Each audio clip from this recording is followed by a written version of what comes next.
Hi, everyone, and welcome to my I Love Learning podcast today. I have a special guest who's actually going to the Pearl Jam concert. Is that right? That is correct. I'm on my way to Wrigley Field, which I swore I would never go to again. Oh, no, boo, boo. Well, Mike Carter is with me today. And Mike, I was trying to think like how many decades have I known you? Maybe three? Yeah, it's upwards of 3 decades for sure. Yeah. Having met you through your brother and knowing Yeah. you're a much better citizen and human being than your brother. Yeah. Oh, I that's will good. I will say Yeah. that for sure. But yes, it's been about 30 years. I first started knowing Jeff in the early to mid 90s and got to know you at the same time, and it's been quite the journey. Yeah, absolutely. Well, I am super excited to have you here today because those of you that don't know Mike Carter, you're certainly going to know him after today's call. And, Mike, I was describing you in many words, many words, but one thing is certain, Mike is a principal and he's a father and he's a friend and he is a brother and he's a husband. And you know what? Mike Carter is just an amazing human being. So I am so thankful to have Mike here today to talk to us about introducing himself and tell us what he's passionate about. Well, yeah, thanks, Gina, for that introduction. That's pretty wild. I never think of myself as all of those things, but Yeah. everything you said was true. Yes, I'm a principal. I work at a therapeutic day school. The name of the school is Glen Oaks. I'm Mhm. starting my 30th year there. I was Wow. yeah. I was hired as a substitute teacher back in '95 and only promised a semester's worth of work. And then through just different life twists and turns, have stayed there. I've done just about every job in the building. And 12 years ago, after having going back to school and getting my Type 75 educational leadership certificate, I became the principal. I've been the principal there for 12 years through Wow. thick and thin. I manage a team of 15 people and 50 students throughout the day that have social and emotional disorders and are there on individualized education plans. And we just navigate every day as it comes, one day at a time, sometimes 1 hour at a time. Yeah, absolutely. I love that. And you don't see that very much, I mean, anywhere where people hang around a place for so long. And so it just shows your dedication and your passion towards Yeah, that. Yeah. I'm really passionate about the kids. I mean, if you do things that are kid centric and do Mhm. things that are right for kids, you're never going to be wrong. And I think the one thing that I always try to stress with my staff is that Mhm. if you're real with people, you don't always have to be right. I think Mm. there's a predominant thought in a lot of places that you got to Mhm. be right, you got to be right, you got to be right. Well, you're not always going to be right. Oh, we lost Mike. You're real with people and There navigate you that the are. right way. I think that you don't always have to worry about being right. People will Yeah. tell you around you when you're doing a good job. It's like Michael Jordan always used to say, people will tell you when you're good at something. You don't need to tell anybody else. And so it's really kind of Absolutely. working on that daily idea of, hey, what's today bringing, staying grounded and present in that moment and not really thinking too far forward and certainly not thinking too much about the past. Yeah, absolutely. Absolutely. I love that. Authenticity is so important. So, Mike, what are you passionate about?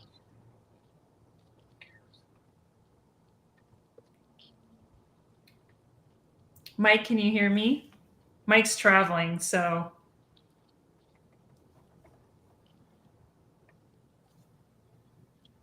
It's froze.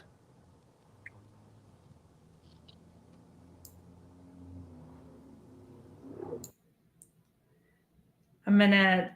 I think Mike lost connection, so we'll just pause for a moment.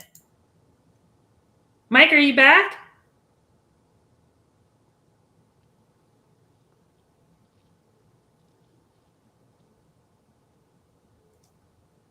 I don't think he can hear us. It says it's still going on my end, but I don't hear anything. Yeah, can you hear me? You're a little delayed. Oh, he's gonna leave and come back. That's good.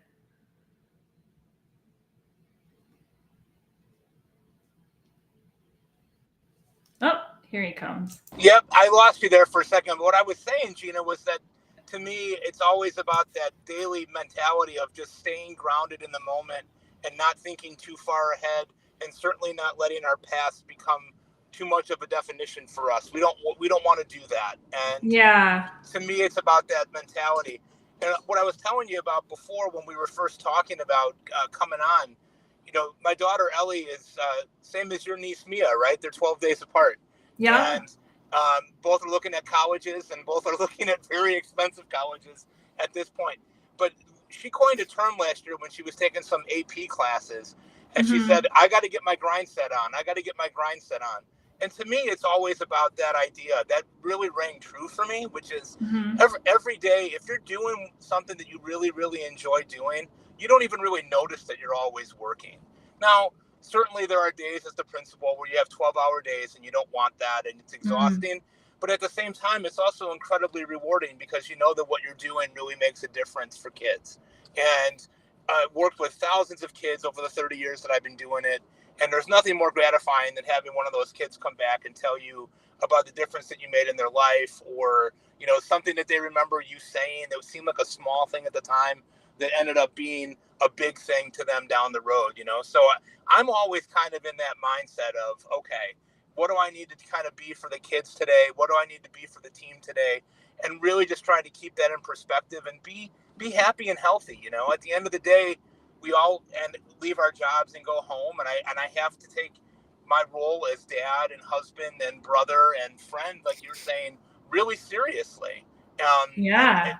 and you have to be able to be healthy in that. And if that balance becomes off, then you really have a problem. And so I'm really passionate about what I do, but I'm also passionate about being alive. Hence, I'm going to a concert and talking to you while I'm driving through the city, right? Um, Right. I'm passionate about baseball, as you know, and I write about fantasy baseball on the weekends. I'm passionate about helping kids on Sundays. I work as an executive functioning coach where I work with kids that have those same types of problems, but struggle with learning how to initiate tasks and complete things on time. And so I don't view it ever as like people say, oh my God, how do you have the bandwidth to work 6 days a week? And I don't really think of it that way. Like I really am enjoying myself. Yeah. I love that. Do you think is there something specific that keeps you happy? I mean, is it like what keeps you happy daily and makes you want to continue to grow and learn?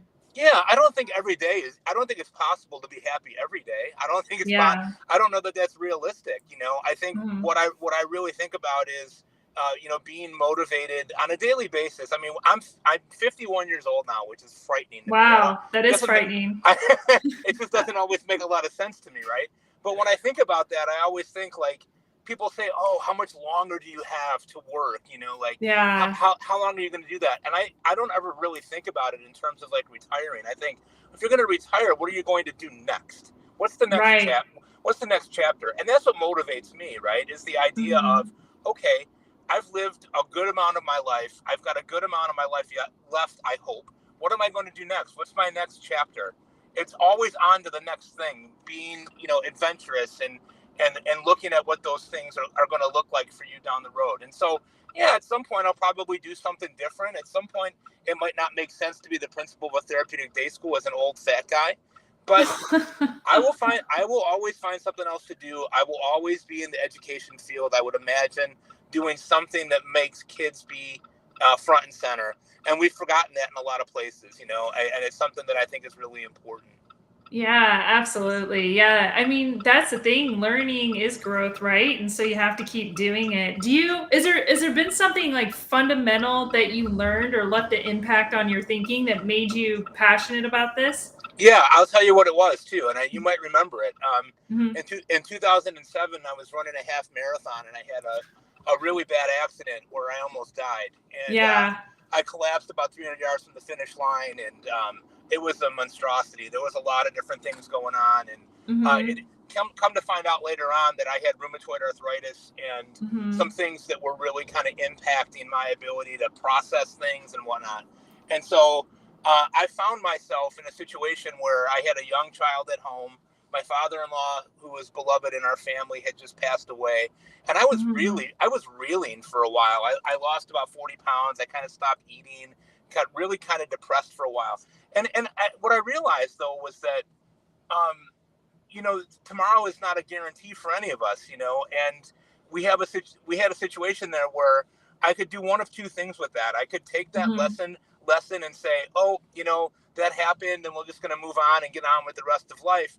Or you can take a life lesson like that and say, oh my gosh, what does this mean to me? And I said, to me, it became that idea of, hey, really kind of want to continue to learn and grow and learn something new on a daily basis, whatever that might Mm-hmm. be. Mm-hmm. Not just a little thing or something that has to do with education, but like really kind of trying to learn something new and different every day and use that. And so that experience really kind of, I channeled that experience and said, the days that I'm given now are a gift, and I really do feel that way about it. And Mm-hmm. what am I going to do with that time? Am I going to sit here and watch Fox News for 16 hours? Or am I going to go out Mm-hmm. and try to learn something new? Like a couple of weeks ago, I went to a rodeo for the first time with my kids. I have like no interest in it per se, but the kids wanted to do it. So I'm like, oh, what the hell? We'll do it. Right. And Yeah. we went and did it. And it was a cool experience. I don't know that I'll do it again, but at least I can kind of check it off the list, right? So it's always exploring, trying something new and different, Mm-hmm. and trying to be an example of that to our kids, because we don't want our kids just sitting around on devices all the time, right? So Absolutely. trying to do Absolutely. more of that natural kind of inquisition that we all have, and really kind of checking things out. I think it's just a really important piece of the whole thing. Absolutely. Absolutely. Yeah, Mike, it's interesting. Like in our neighborhood, it's deafening. It's quiet. It's so quiet. Like, and there's a lot of kids, and you don't see Mm-hmm. any of them. They're Mm-hmm. where are they? Where are they, Mike? I mean, they're not out. I mean, they're not where what are they doing? Well, you know I what mean, I get? I get a mm, lot from a lot of the parents that I work with. What I get from them is they'll say, "Well, you know what? I'm not going to argue too much about it because they're not arguing with me, and they're playing mhm, video games with their friends in their room." And then you try to have a one-to-one conversation with a kid, and they're not mhm. capable of having the conversation because nobody's practiced that with them before, and nobody expects them to be doing that. And so, Right. one of the things that we do in my school is we work with kids that are juniors and seniors on transitional skills. Mm, What are you gonna find when you go to college?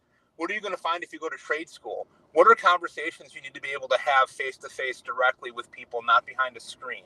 Um, mhm. what what does that look like? Because none of them have done it, and we can blame COVID if we want to, but let's face it too.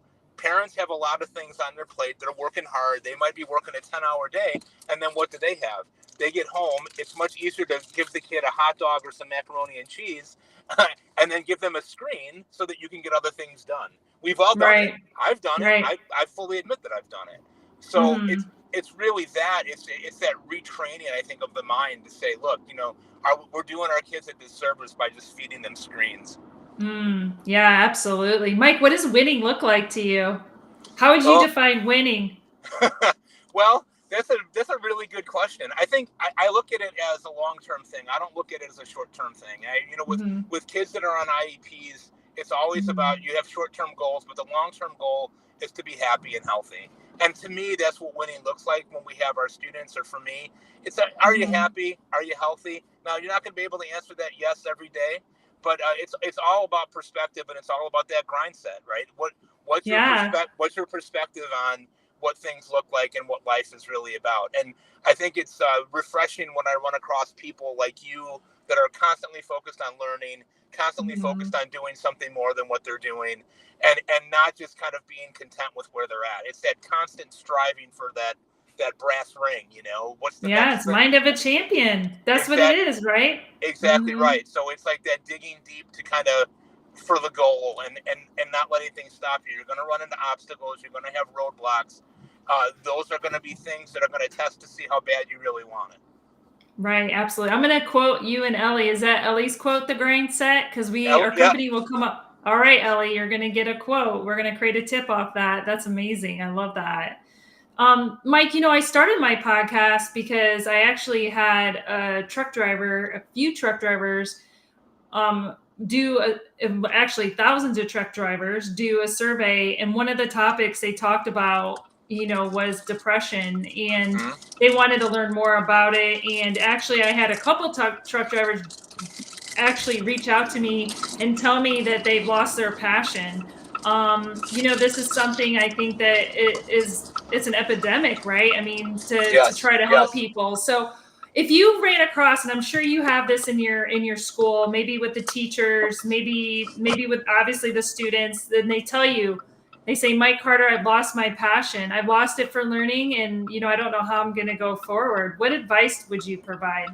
That's really tough because that does happen a lot. And I noticed it even more. I do a podcast as well for fantasy baseball purposes. It's not useful to anyone except if you're playing fantasy baseball. So what you're doing is actually very useful, right? Oh, But no, it's useful. what I tell people is sometimes we have this sort of, I really believe this, and I know it sounds cliche, but we really do have this internal blue flame that goes with us all the time, and it's impossible to extinguish. And there are times where you feel like maybe it's less than what it is, and I encourage people to just kind of keep doing things that they normally would do, even if they find that the passion from them is missing. So for a lot of the students that we work with, we'll say, look, I know that you're not feeling very good physically right now. I know that your medication, you feel like it's not working right now. Let's take a walk and talk about it. And what I find is just that there's so many, and you say it with men, with truck drivers and men, and obviously truck drivers are not just men, but you know what I'm saying, that men don't talk. We don't talk Right. about the things that are going on for us emotionally, or being there for our brothers and sisters and the people who need us. And so I think what I always try to do is I say, look, maybe now is not the time. Maybe you're not feeling it right now, but when you're ready, I'm ready. When you're ready to walk, I'm ready to walk. When you're ready to talk, I'm ready to talk. When you're ready to meet up at the corner bar for a beer and chat, I'm there for you. And I think that kind of, if we can each do that for one person, think about the difference we would make in the world. So it's really, Yeah. to me, it's about it's that Grindset thing again, like too, right? It's like, hey, you know what? You're from the region. You know what it's like here in the wintertime. It's gray. It's snowing. It's cold. It's really hard to be passionate about anything in the middle of December. Yeah. But the point of that, I think, really though, is to be comfortable with being uncomfortable sometimes, right? Like, it's learning to kind of sit with the discomfort of feeling like, wow, I don't feel passionate about this right now. And what it might be also telling you too is that maybe it's trying to open your eyes to other things that you might become passionate about that you might not be aware of that you really want to be doing. Like when I started 4 years ago, when I started writing during COVID about fantasy baseball again. Yeah, your blog. I mean, I started doing that, and it was like therapeutic for me. And I realized, good God, my degree is in journalism. So Yeah. I can write, and I had bandwidth to be able to do it then, and I really enjoy it. And that's my reminder on Saturday morning that the world isn't too much, and that's something that I really enjoy doing. And if somebody reaches out and says that it's helpful to them, boy, then like consider it day made. Yeah. That's amazing. That's amazing, Mike. I love that advice. I listened to a podcast by Simon Sinek, and he said, "You know how many men tell their men friends that they love each other? They don't." They don't. No. So I love that you're a friend that would tell your guy friend that you love them. Yeah, I saw your brother on 4th of July. When I was leaving, I said, "Hey, man, love you. Be safe on your next trip. Safe travels. We'll talk soon." Now, we don't talk. We text, but Right. we don't really talk. We're not the type of guys that really kind of do that sometimes. But man, when we pick back up, it's like nothing ever happened. It was like we never even separated. And so I think that that's really kind of a key thing too. Is like being there for other people and what that means, and that could look different for each person. But just think about that. Like if you're able to do that for one person, and then the person that you did it for does it for another and another. Think of the chain reaction that we can cause in that. Yeah, absolutely. Absolutely. Mike, let's give everybody a challenge that's listening. If you're listening to this podcast or anytime, be the person that tells someone today. Tell your friend, tell somebody, not in a creepy way. Last week, Kevin Monroe and I talked about, the different types of love. And it doesn't have to be romantic, but tell your friend that you love them, because you know what? You never know the last time somebody has told them that. Absolutely right. Absolutely. Well, Mike, I appreciate you going and talking to me today on the podcast. even though you're traveling down to see a concert. So thank you for that. What lasting advice would you give the audience today? Tell them if they want to reach out to you, what are the best ways to find you, find your blog. By the way, Mike has, for my team that does fantasy baseball, Mike has an awesome baseball blog.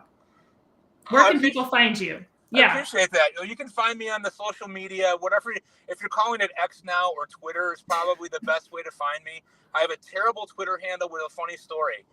Okay. My Twitter handle is at MDRC0508. Now, you might ask yourself, what does that mean? It means nothing. It really means nothing. It's technically my initials and the numbers of my two favorite baseball players. Oh. But here's the thing. Yeah. I made it in fourth grade. Ellie's class had a blog that they were doing on Twitter. And so I signed up on Twitter just to follow it. So for years, I had no followers. I didn't follow anyone. And then when I started doing the baseball stuff, I started getting more of that. So at MDRC0508, terrible Twitter handle. That's probably the best way to find me. If you're ever listening or you need resources, if you're looking for mental health stuff, you can always email me as well. My email is michael.carter2@adventhealth.com. I would be happy to try to help you find resources. You'd be surprised at how many people nationwide and even in Canada and down in through Central America and South America have reached out to me and said, hey, I'm really hurting. Do you know where I might be able to find somebody to talk to? And the answer to that is yes, I will find someone for you to talk to. I love that, Mike. Thank you so much. You're beautiful inside and out. Have a really safe time and good time tonight. And thank you for coming on my show. Thanks, Gina. I hope it's not the last time. I really enjoyed it. All right. Next time we'll see you on video. Yeah, maybe. Sorry about that, everybody. I think one of your followers was saying, hey, be safe. And I realized I had the phone in my hand while I'm driving in the city. So uh-oh, distracted driving. We know. Now I'm at a stop sign so everybody can see my face and how I look like Shrek. Okay. All right. Well, be safe.